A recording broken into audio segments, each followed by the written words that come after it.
we're contest recording and we're live and there we go. All right, hi everybody. So I had the pleasure of being with all of these people just a few days ago at our California Bookseller Association conference, which was really good.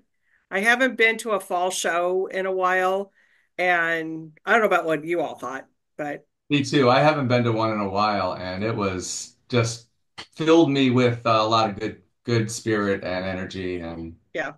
It was, And I was gonna try and do a recording. It was so loud it was too loud.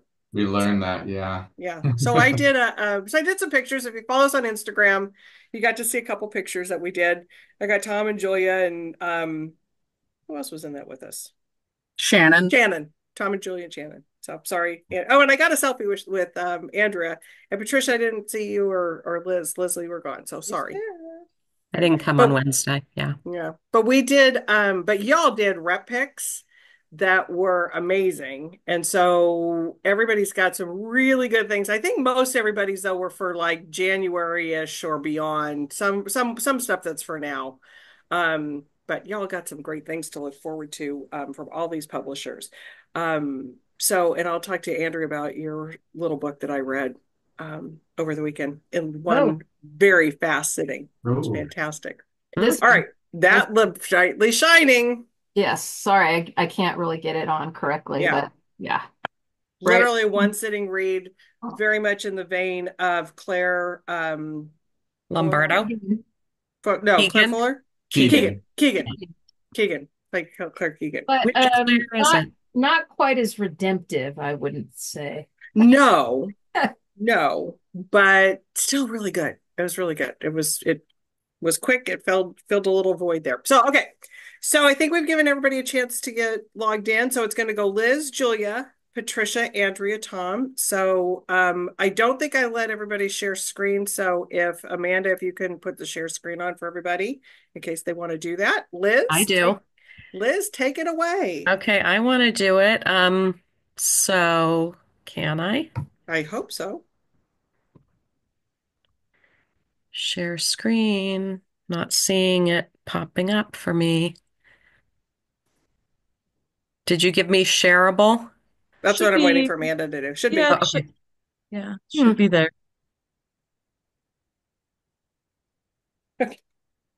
Hmm. Well, oh yes, I see it now. Little green button. I Going, swear to God, Zoom changes everything every day. So that's going we're to we're let keeping me. some software engineers in business. um, Lewis Dye. Oh, there we go. So the reason, obviously, this is not a new book. The reason that I'm sharing this today, that I want to talk about it today, is because we're in day 2 of Banned Books Week, which is super important. The Bluest Eye was published in 1970, but it's one of the most consistently banned or challenged books in America. For instance, in 2023, it was banned in Florida's county high schools in some of the school districts there. It usually the reasoning usually is sexual content and dark themes. A Texas school district has banned it 29 times in the last 2 years. So that's why I hadn't read it until just a few years ago. Also, these statistics are tracked really regularly and specifically by the American Library Association. So you can always go if you want to learn more. They have a fabulous website. So yeah, I finally read The Bluest Eye. It's only like 207 pages. It is one of the most powerful, beautifully written books I've ever read. So if there's anybody out there like me that hadn't read it, I highly recommend it. She won the Nobel Prize, as I'm sure many of you know. She won it in 1993, and this was her first novel. It's inspired by one of her girlhood friends who wanted blue eyes. So the character in the book is Pekala Breedlove. She's 11 years old. She's a black girl who is praying for her eyes to turn blue so that she will be beautiful and that people will look at her and that her world will be different because her world is fairly, bleak. She's shunned by the town's prosperous black families as well as the white families. She lives with her alcoholic father and her bitter and overworked mother in the shabby two-room storefront. And she's in awe of all of her classmates who seem well groomed and clean. And she's just certain that she is ugly. And she's convinced that having blue eyes would change her whole life. So it's set in Morrison's hometown of Lorain, Ohio in 1940, 1941. And on the banned book site, they include Toni Morrison's afterword to the book, and she writes of the little girl that she once knew. The bluest eye was my effort to say something about why she prayed for so radical an alteration. Implicit in her desire was racial self-loathing, and 20 years later, I was still wondering about how one learns that. Who told her? Who had looked at her and found her so wanting, so small a weight on the beauty scale? The novel pecks away at the gaze that condemned her.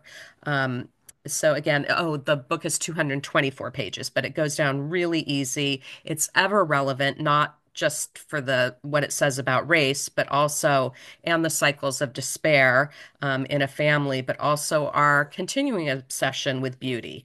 And here's a sentence I just love from the book.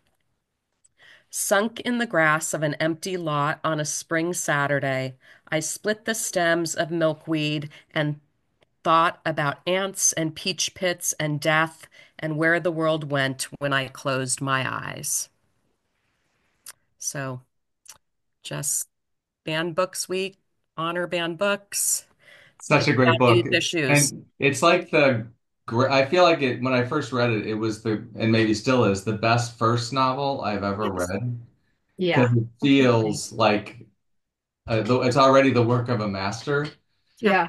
And I would say that she reads most of her work on audio. Oh, it's such a good And audiobook. I haven't listened to it, but I know I've listened to like she is one of the greatest readers of her work. I mean, it's incredible. Yeah, So, when I was listening to it, because I also listened to it because I wanted to mm, hear how she would tell it. I mean, I would like stop my car and be like, what?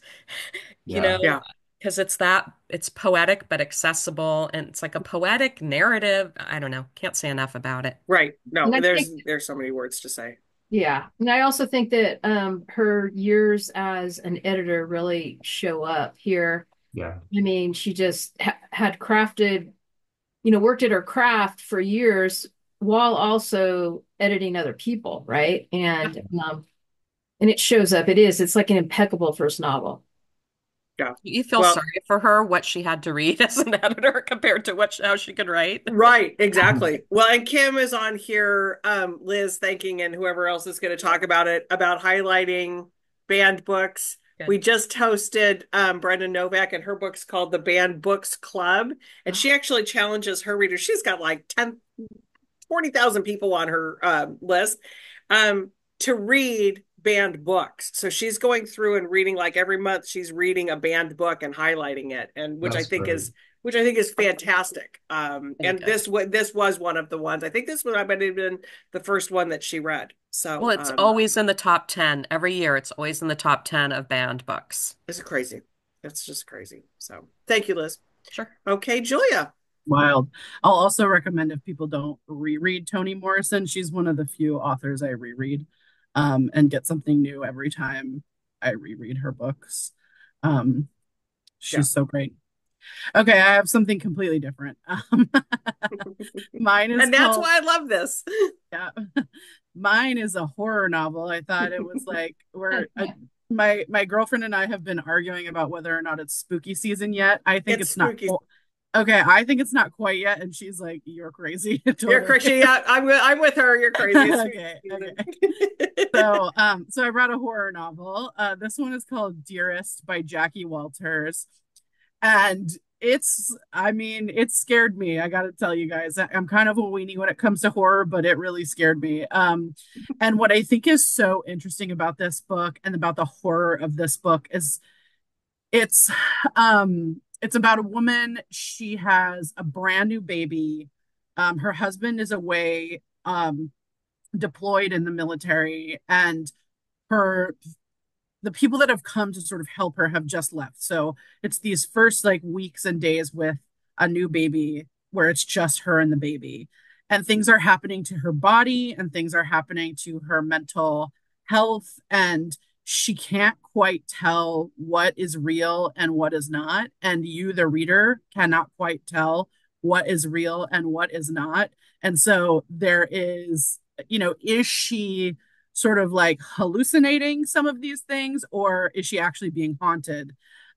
Is the question. And it is like so like um uh it's like body horror in like the like a it's like a sort of corporeal horror, and it's like also mental, and like what are we imagining and what are we not imagining, and what happens to women sometimes after giving birth with their mental health.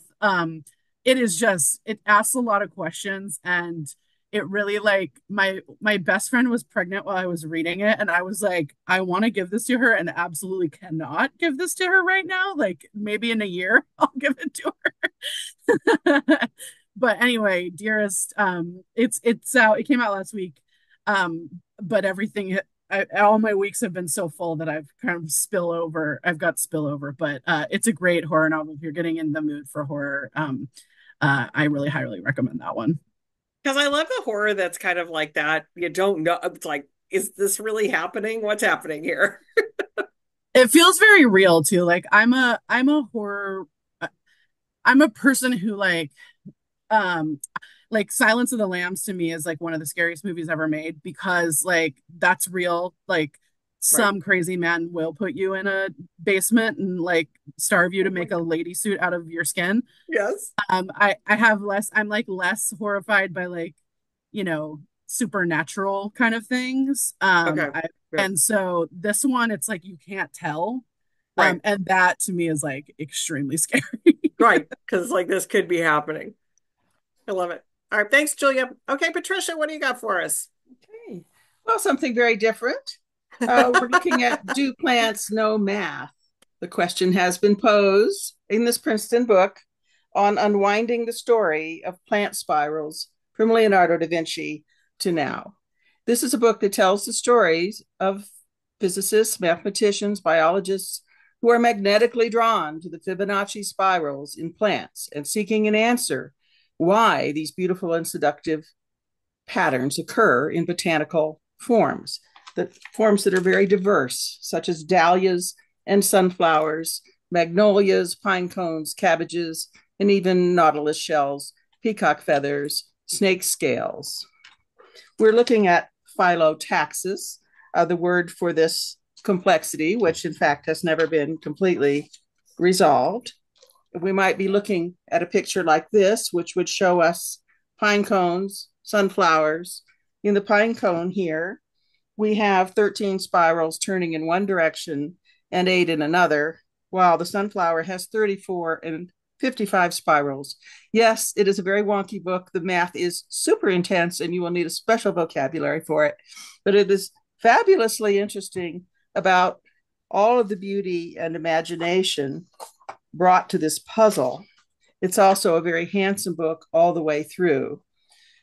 It takes you through the centuries to explore how great minds from as far back as ancient China to Leonardo da Vinci, Charles Darwin, and who knew this was the final obsession of Alan Turing, all captivated and mystified by Fibonacci patterns. It discusses plant geometries such as fractals and the fascinating way that the leaves are folded in the bud, a specialty of the first author. It presents a new and powerful geometric solution, little known outside of scientific circles, and a marvelous blurb from Elizabeth Colbert, whom, of course, we know from Sixth Extinction. She says, at once beautiful, rigorous, and wildly inventive, Do Plants Know Math? Is a revelation. It will change the way you look at the world. We have wonderful and interesting, this is a translated book. Stéphane Douadet is from Paris and works on plant patterns. Jacques Dumais is from Chile and works on plant-inspired technologies. And Nancy Pick is a natural history writer here. we get to conclude, I think, very satisfyingly with a spiral dinner with recipes, beginning with a pineapple drink, of course, a phyla colada with sauteed red cabbage, known for its spiral forms, with artichokes. I'm afraid it is a vegetarian meal, roasted asparagus, Romanesco broccoli with pine nuts, and finally, a strawberry strudel, urging you before you prepare it to look very closely at the tiny seeds, which display a quasi symmetric phyllotaxis. See chapter 14. So it's a beautiful book and very satisfying and wonky, and a nice crossover between nature and math. I love that so much. And I think it's like got our customers, like it's right up our customers' alley. Well, I have and you have it coming. I remember talking to Mallory about it. I have a tattoo of the pine cone that represents that Perfect. the Fibonacci, because I was like I went through a period where I was really obsessed with it. Wonderful. Thank you, Patricia. Okay, Andrew, before we get started, Diane's on here. Is Grey Wolf one of your, do you represent Grey Wolf? No, that's from the consortium. Got it. Okay. And that's under the IPS Ingram Publisher Services Leviathan distro. Got it. Says, but not me.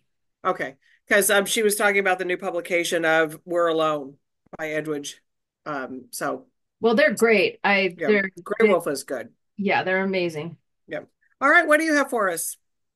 Well, I would like to talk about this gorgeous cookbook, San Diego Cooks, where we will be hosting. Yes, and this is a vibrant collection of 70 recipes from San Diego's top restaurants, and the chefs that basically really like celebrates like the diverse culinary scene in San Diego, which is a little bit different than some places. There's a wide range of cuisine styles that are covered here. There's I think there's three from La Jolla, two or three from Del Mar, University Heights, but all over the city. But this is absolutely stunning. And how is this not going to do well all the way through the holidays and beyond? There hasn't been a regional cookbook since 2016, and there's only really a handful of regional cookbooks all in all. So I just think it's about time that there's another one. And I think that I really like how it's laid out. There's usually pictures of the chefs, and it's just beautifully illustrated. And I think this will do well. And it comes out tomorrow officially, but Warwick's is already selling it. And I actually think it's time to reorder because there's just a few copies in stock now before it even like really officially publishes. So, and this is just going to go gangbusters through the holidays because let's face it, everybody that likes to cook or go to restaurants is going to want this book. So all of your friends in the San Diego area, like run in and get this book for them. It's in it is a really great package because I have seen it. It's a really, really good package. So, Yep. Thanks, Andrea. Can't wait for the event. I think it's next week. Yeah, October 3rd. October 3rd. Next week. Yep. So some of the chefs will be here talking about their we were going to do some it just got very complicated. So they're going to come and talk and chat with y'all. So, but come out and see them. It's going to be good. All right, Tom. All right, this show is Whiplash, back and forth. My book, okay, From There to the Barn. Oh. So this is like the book I'm most excited about this fall, most proud of that we're publishing, and yet it is a super compelling read. So Wright Thompson's The Barn, subtitled The Secret History of a Murder in Mississippi, is just a shocking, revelatory story of the murder of Emmett Till. But that doesn't even do justice. So that was 1955. 14-year-old Emmett Till was murdered in the barn. But almost instantly, there were the story of his murder was covered up, and it has been covered up ever since. And so Wright Thompson is one of our, he's one of our great sports writers. He was one of our great sports writers. He's just a great reporter. And he grew up in Mississippi just miles from the barn. And yet he didn't know the story of Emmett Till until he was in college. Um, so it has been a very successful cover up ever since. So in this book, you learn he digs deep into what really happened, who was really there, how their stories were, how the people that were involved were cleared of cleared and not charged until a few of them decades later. And so this book operates on a number of levels. So there's the history that he's revealing. There's his own personal history as a white Southerner. He digs deep into his own family's, interrogates his own family's past. He's also digging into I swear, like the soil of the Mississippi Delta in a way that another writer just couldn't do. You really, he's going into the original, like how Mississippi was set up, how the different plots of land were set up. I mean, he goes deep. And he's talking about the people that currently are working to keep Emmett Till's memory and what happened to him alive. So this book is a master class in editing and how he's put the book together so you never lose track of any of these things, but you're compelled to keep turning the pages. It's a fantastic book that deserves a really wide readership, and it's of course part of what we've been doing in uncovering uncovering what this country has covered up systematically. It's not an accident. These are all systematic cover-ups. So I cannot recommend this book highly enough. He's the author of Pappyland. We published that a couple of years ago, which was a great book about Pappy Van Winkle. So he knows the South, but this is obviously his most important, ambitious piece of work. So the Washington Post just ran their review, and they say The Barn is serious history and skillful journalism, but with the nuance and wallop of a finely wrought novel. And then I love this Kiese Lemon quote. The Barn is the most brutal, layered, and absolutely beautiful book about Mississippi and really how the world conspired with the best and worst parts of Mississippi I will ever read. It's the new standard in research and bookmaking. There is one Wright Thompson, and we are so lucky he loves Mississippi. Reporting and reckoning can get no better or more important than this. Mississippi, goddamn. So that's The Barn by Wright Thompson. On sale tomorrow. So excited. Yeah, And like I said, proud. Like this is, we publish a lot of great books, but then sometimes there are real special ones. and that I think is going to just be everybody that I know that's read it or has had an early read of it is just, it's so moving. It's just going to stay with you forever too. After Exactly. Yeah. Yeah. Yeah.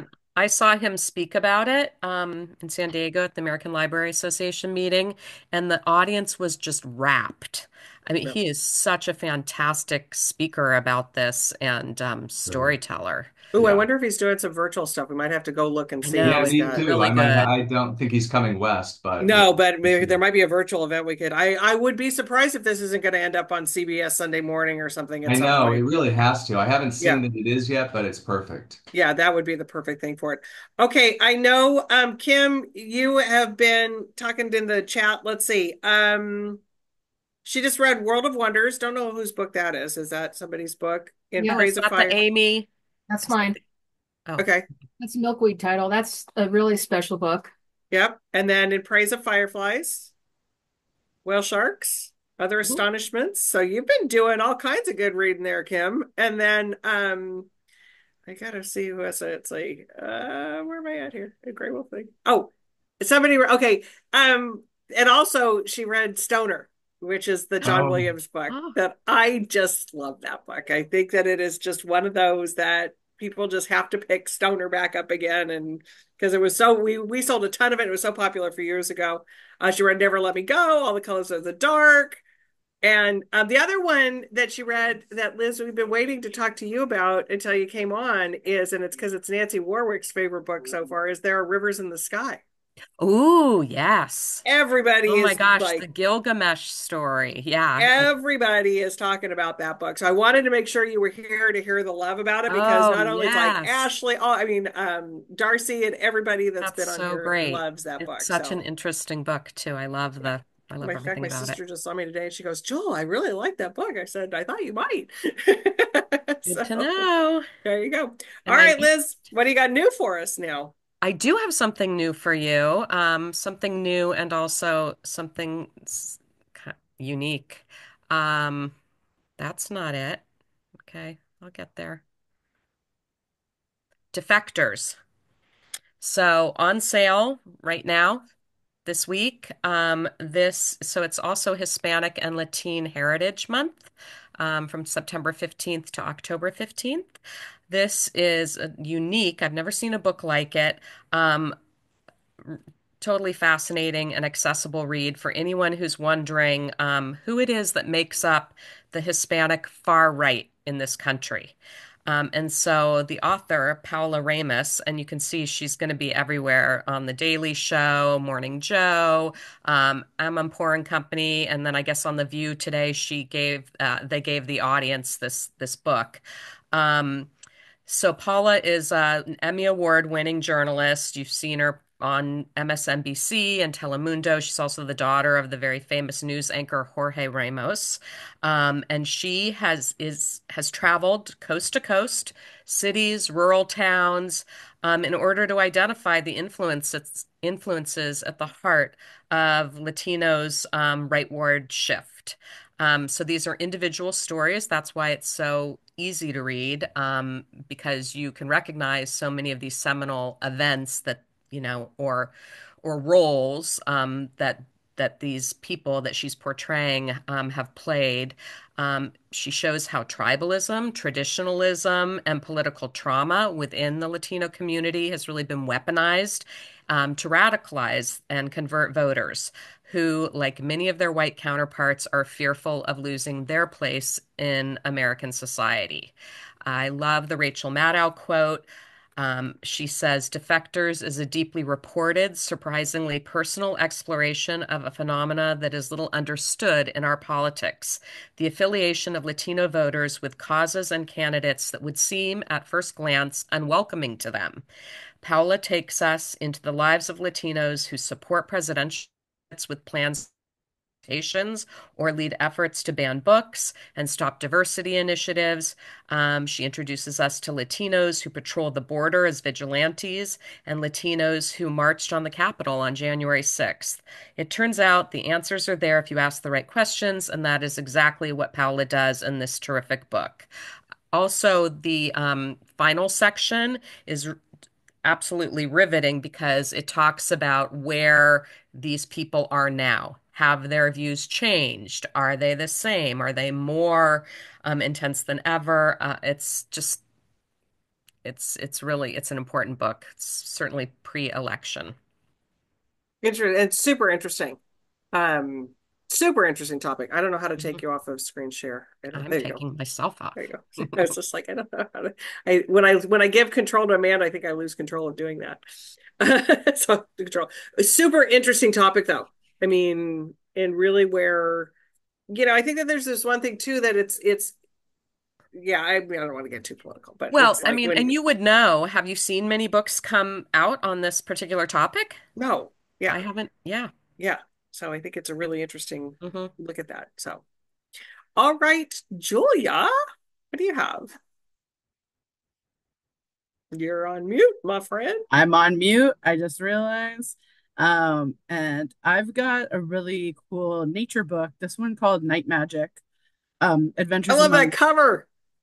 Isn't that great? Adventures among glowworms, moon gardens, and other marvels of the dark.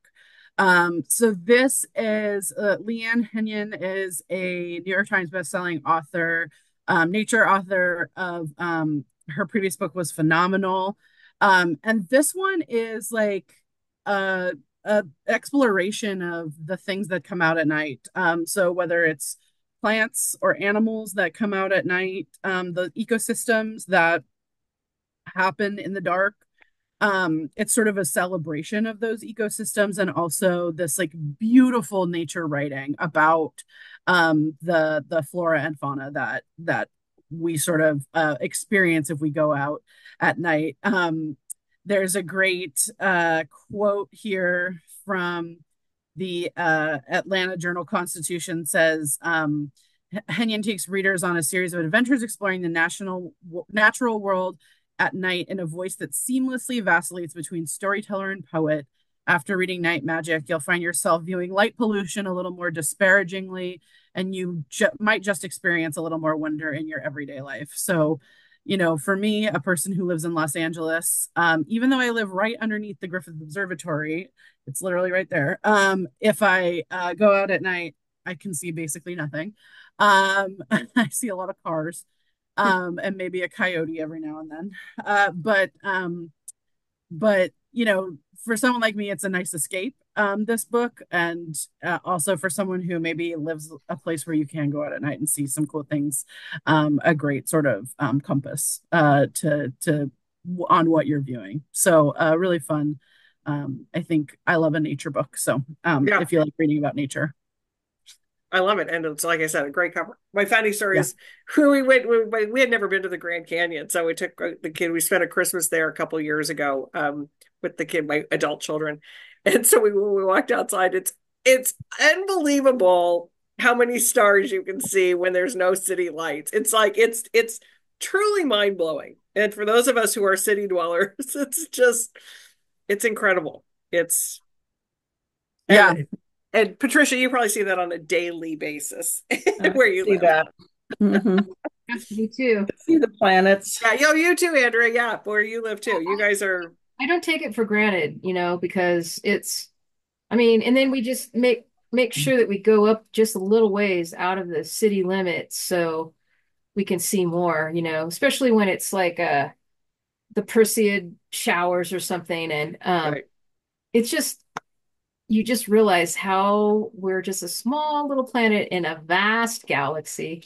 Yeah, no, we could go on that forever. But then just seeing the Yeah. nightlife too, though. Like, I mean, because we have owls where we live, and it's just like, I don't know, it's just city owls. I don't know if they're, I don't know. That's Well, what I they're- think just like the stuff that sort of like comes out in the Yeah. dark that's so different and Yeah. so like such a different world that we don't really get to Completely. see. Yeah. I love it. Great book. Okay, Patricia, what do you have for us? I have one of my favorite books of the season. I've been waiting for this wonderful Oh. art book. It's called The You Artist's talked about Palette. this you talked I about this did. at I'm talking about it it's everywhere. so I've good. been talking about it, but I've also been waiting for it to arrive. It has beautiful cross Oh, spine. This is It's amazing. beautifully made. This book looks at 50 artists' palettes. You might think of them as actual relics of each artist's life and an entree into their process, into their studio life, a sense of color, a deep dive into how the palette relates to their painting. The cover is Kandinsky. And each of these just sort of reveal the materiality of studio life. Here's a dramatic one. We have Gustave Courbet. We see his moody palette and fantastic self-portrait. We look at Gauguin. Again, a wonderful relationship. And as we go further in, she will give you a sensibility about the actual color cloud of that palette, the way it relates, maybe the timing of that particular palette, if we know it, and a particular painting, if we can make that correlation. She looks at the visceral and intensely physical palette of Van Gogh, which we're looking at actually here on the end papers. The book is exciting in every way. We're looking at the last palette of Egon Schiele, who passed away very young in 1918. The palette was preserved by his brother. There's a cardboard palette that Picasso just madly cut out of a piece of cardboard and slapped the paint on, kept going. Of course, it was sold at auction for a fortune. We have some other things like here, the watercolor box of Georgia O'Keeffe and a picture of her painting at that time, quite young, in the Panhandle around Texas. I like this one. Francis Bacon, Scary Guy. I don't know if you're familiar with his studio, which is famously, unbelievably messy. You had to just crawl in there. In fact, the books were covered with paint. I even have a copy of the same book he used for his still photography from the 50s of birds, but mine is not covered with paint. Here, sometimes the palettes come from a painting. Here we have Carrie James Marshall, and you can see that the painting is of a woman holding a palette, which has the colors that are being used in the painting, if you want to just keep going down that rabbit hole. So it's just a tantalizing and surprising book. You just feel compelled to dive into all 50 of the artists' lives. It goes back to the Renaissance unbelievably and up to the present moment. It's got all, Helen Frankenthaler's wall of jars of paint that she poured onto canvases. There's all sorts of excitement in this book. It is a book deeply about color and pigments, what particular paints were used, and it just gives us an insight into the artist's life in a way that I don't know of in any other book. When you presented that at Kaliba, I was blown away at the fact it seems that after you presented, it's like, well, of course that somebody would have preserved their palettes, but it just didn't even occur to me that that would happen.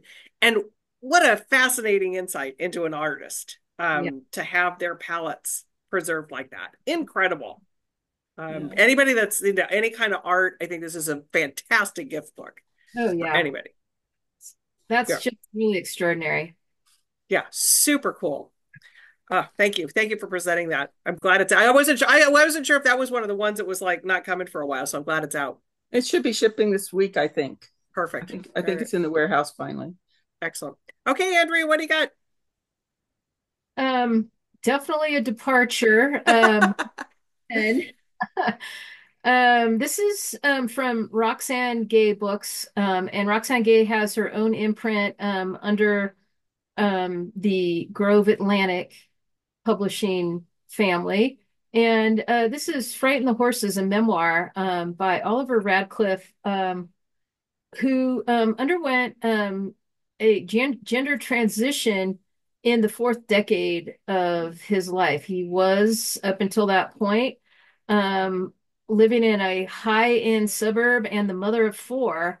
And one day, and the cover references this. One day, he witnessed a group of kind of butch motorcycle, like a group of motorcycle riders, and it struck him that he wanted to love a woman and that he was a man, and so ensues this grand adventure at in his 40th decade. It is one of the most extraordinarily gorgeously written memoirs ever to grace a page, I feel, and notably in terms of a trans story. I mean, I really loved Stone Butch Blues, Leslie Feinberg's amazing early memoir of a trans experience. And I feel like this is up there in that category in terms of the literary merit and the moving nature of the story that's told here.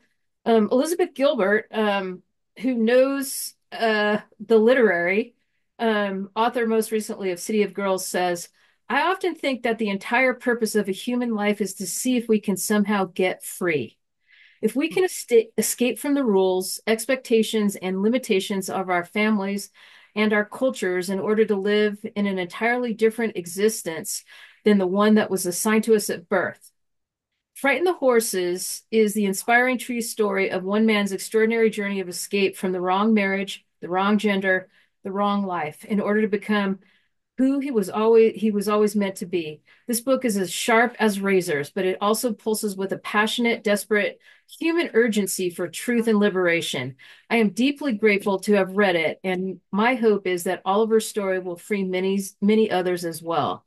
It is just truly an extraordinary book and story, and other reviewers have mentioned that Oliver's love for his children, he's just such a great parent and like always, like taking into consideration his children's experience in this whole process of his transition, um, sort of compels readers to continue reading, because it's so multifaceted, like how many threads of the of Oliver and his family's story is here. So that's Frighten the Horses, and I really hope that this garners the review attention and just the word of mouth hand selling and just talk amongst readers that it deserves. I think it would be a great um, book club group if you're into hardcovers as well. So, Yep. And I think the combination of Roxane Gay with Grove, that's the endorsement in itself right there. yeah. And, it's Roxanne has a lot of, besides her own uh, writing, she's got a lot going on. And so she's not putting out a ton of books every Right. year. She chooses very carefully what she wants to publish. So, I mean, that says something right there. Yep, exactly. So I think that's a definitely one for people to take a look at. Okay, Tom, what do you got? All right. My next book is Kingmaker, Pamela Harriman's Astonishing Life of Power, Seduction, and Intrigue. So Pamela Harriman is kind of forgotten now, but there was really no other. She was a person at the center of diplomacy and politics for 50 years. And there was so and she got short shrift because, well, she's a woman. That I would say that's part of it. And also she lived in a way that was unashamed, and yet in her obituaries, some biographies, almost like biographers and people that talked about her almost were slut shaming her because she had many affairs. Let's just say it. And she did. She lived life to the fullest. And yet she was really lived a really important, consequential life. And so Sonia Purnell, who wrote A Woman of No Importance for us a few years ago, which was about a woman spy in World War II that was forgotten, she tells the full life story of Pamela Harriman. She was Winston Churchill's daughter-in-law. That was kind of the beginning, and then there was the diplomacy that they called her the secret weapon during World War II, wining, dining, seducing diplomats and generals to help win people over to the cause of the British cause against Hitler. So after that, like later in life, she became a kind of a kingmaker in the Democratic Party. Like she was. Helped Bill Clinton rise in the party. I mean, she was a very important person in the history of the Democratic Party. But the book is just filled with fun, great stories because there's 20th century politics, culture, fashion, all the glittery names are there. There's the Kennedys, Truman Capote, Katharine Graham, Ali Khan, Gloria Steinem, Edward R. Murrow, Frank Sinatra. This woman lived a life, and so Sonia Purnell is like setting the record straight. She has access to her archives that no other reporter or biographer has had. So this is a great gift book for anyone who cares about, a biography, American history. It's fascinating, fun, great. Kingmaker. I love it. And as you were talking, as you were reading off names, I was like, is Truman Capote's name going to come up? Yes, of course. He had to be there. He had to be there. He had to be there. Yeah, and I mentioned Bill Clinton, but definitely Bill Clinton is in here because that was an important moment. But yeah, it's a very rich story too, but kind of like just like it goes down easy also. Yeah, I love it. Sounds fascinating. Wow. All right. We're gonna go quickly through lightning round. Mm-hmm. So because I love it when we have lots of reps and lots of books to talk about. Mm-hmm. So Liz, you want to Yeah. start us off on lightning round? I will start us off. I know I've been really heavy today, so I'm going to do something a little more lighthearted with Love Charles it. Baxter. Hilarity ensues. So I've been a big fan of his ever since his first short story collection. This is his 13th book, Wow. a novel. And so it releases on October 15th. So I'm a few weeks early talking about it, but I think hopefully it will be memorable. And the bookseller reviews on this have been so great. It's the most reviewed of my October list, saying things like a kaleidoscope of Midwestern kookiness, easily the funniest book of 2024, etc. It's set in suburban Ohio, and our main character is Brock Hobson. He's an insurance salesman, Sunday school teacher, and a divorced father of two teenagers. And his life is really entirely predictable until he submits to a blood test, which reveals he might commit a murder. Um, so we go from his good as gold, really gentle girlfriend to the macho subcontractor guy his ex-wife left him for, and his well-raised teenage kids that are now exploring sex and their sexuality. These secondary characters make the book just that much richer, and they're not just minor, they really contribute to its meaning. The reason I love Charles Baxter so much is he does make you laugh, but he's so humanistic, and he really makes you think too. All the dynamics of his characters are really, poignant and relatable. So it's a novel that really reminds us to choose the best people to love, but also to accept the ones that we love who we may not have chosen. It's darkly comic, again, small town suburban life and satire, but for sure the disturbing possibilities of medical technology. Yeah, love that. And the blood test thing, and then all the stuff that's coming about 23andMe too. I know, and Crazy. I have, like so many people are now nervous to submit to those, I what know. does it mean? Yeah, I what know. will happen? Exactly. I know. Good one. All right, Julia, what you got? Okay, mine is our entry in the sort of uh before the coffee gets cold Mm, oeuvre. This is The Lantern of Lost Memories by Sanaka Hiraji, sorry. And this is a translated work. This book, uh, it sort of follows the owner of this old sort of camera store that is one of those dusty old shops that has lots of old cameras in it.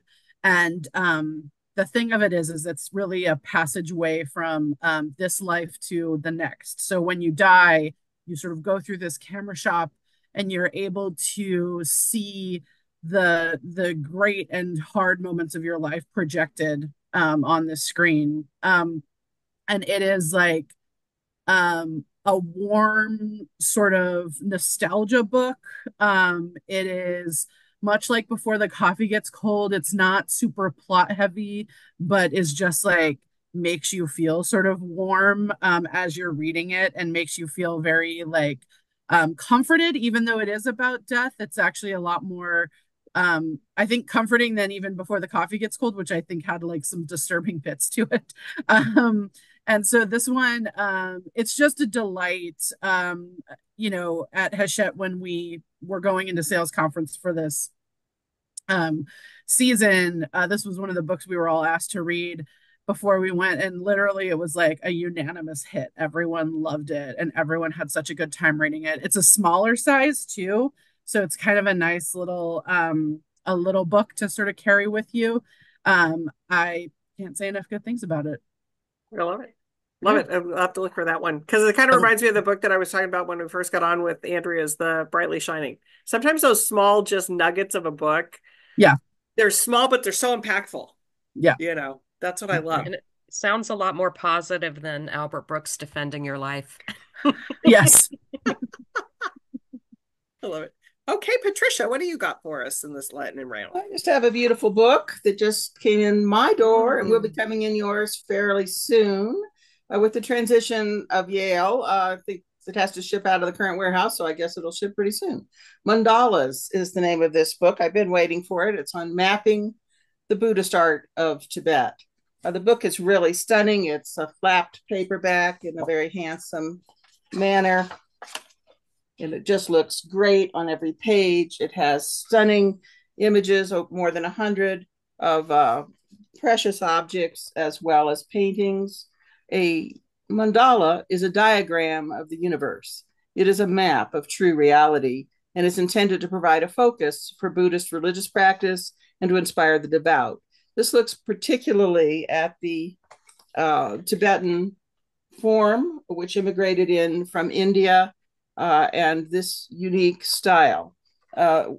It's just incredibly handsome. You may have a lot of interest, for example, in Tara meditation and things of that kind, that we have an increasing interest in our country.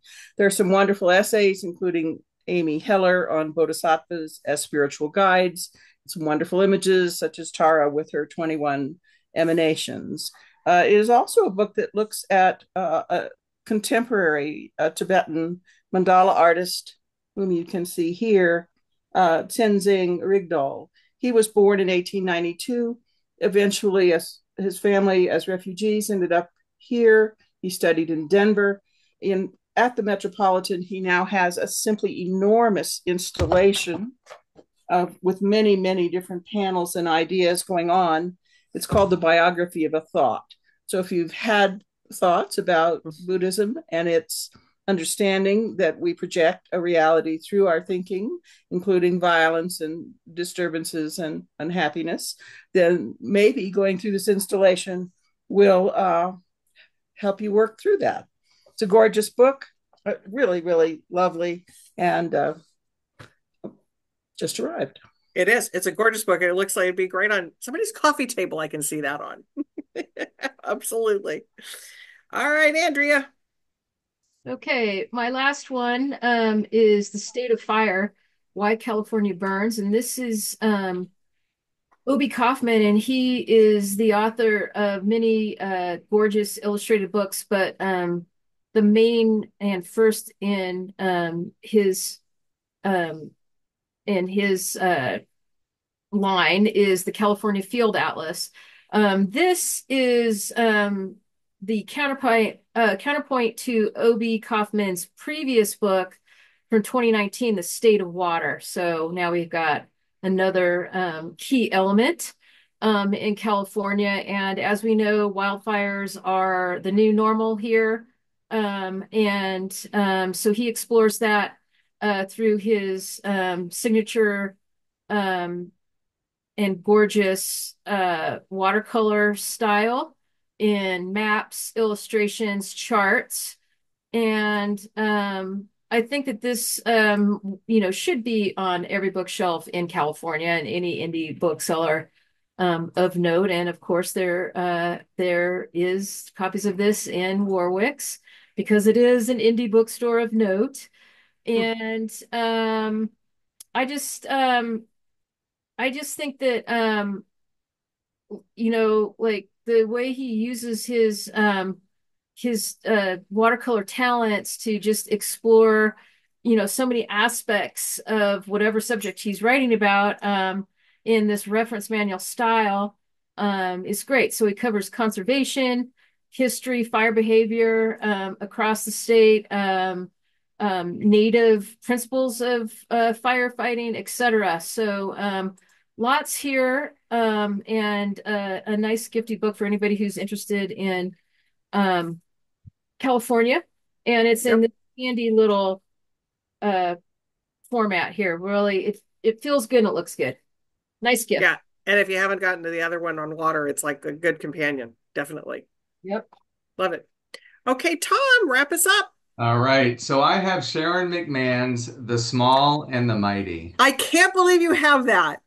I love that. It's great. I love her. I follow her. I just See, she was new to me. I don't follow her. All I know is from the book, but I know she's got a huge following. huge. Oh, she's one of my favorite. Oh, that's great. And she's called what they call her America's favorite government teacher, right? Right. She's the high school and people that teacher. follow her are called governors. Right, exactly.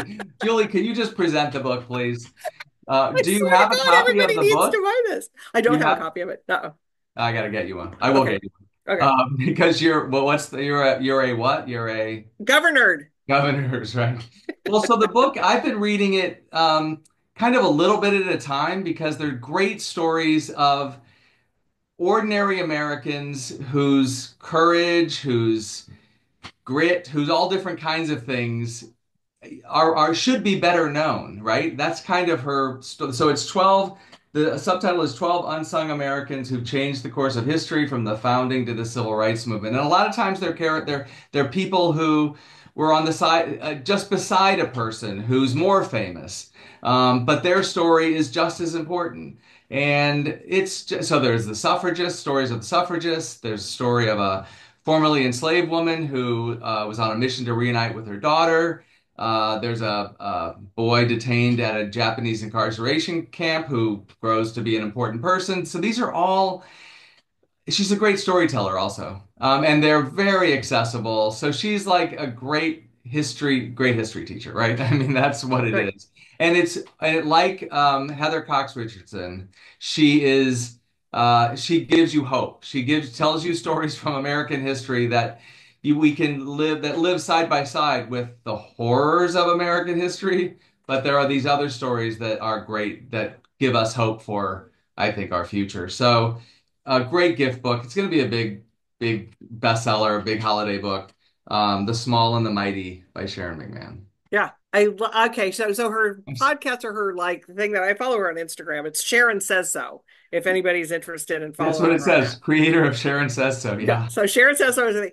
If she can be as bipartisan as anybody can be, it's her. She really truly does present things in their raw form and lets people like make their decisions. So Right. she truly tries not to have an agenda at what she presents. She really does present it from facts and history and I adore her. Oh, I that's just follow fantastic. her on Instagram. I just look at her Instagram stories almost every day. I'll look at her Instagram Oh, I stories. got to start. Yeah, I love her. And so it's so funny because I didn't think when I looked up the book originally, I was like, I didn't know what publisher it was. I couldn't figure out who it was. Who's it? Who's the pub on it? It's thesis. I can Okay. explain later. All right. That's why I couldn't. I was just like, Thesis, right? I don't know who that is. So it's just like I wasn't bugging any of you because I couldn't figure out who Now it you know who to was. bug. I know who to bug. Anyway, so yeah, and this book she does. She picks these things in history and her podcast, the things she decides to talk about. Fascinating, Yeah, fascinating it's stuff. fantastic. So, anywho, got a little fangirly there on you, I Tom. know. I love it. When I saw your face light up, I was like, what have It's I like got here? What's that's Sharon happening? says so.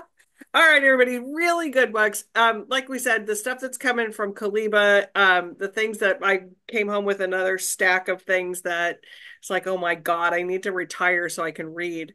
So, No, don't retire, oh, ready Julie. to retire. All right, everybody. Happy reading. We will see everybody next week and more good stuff. It's the fall. It's all coming. We got great stuff coming. So, Yeah. bye, everybody. Bye. Bye. Thank Thank you. you.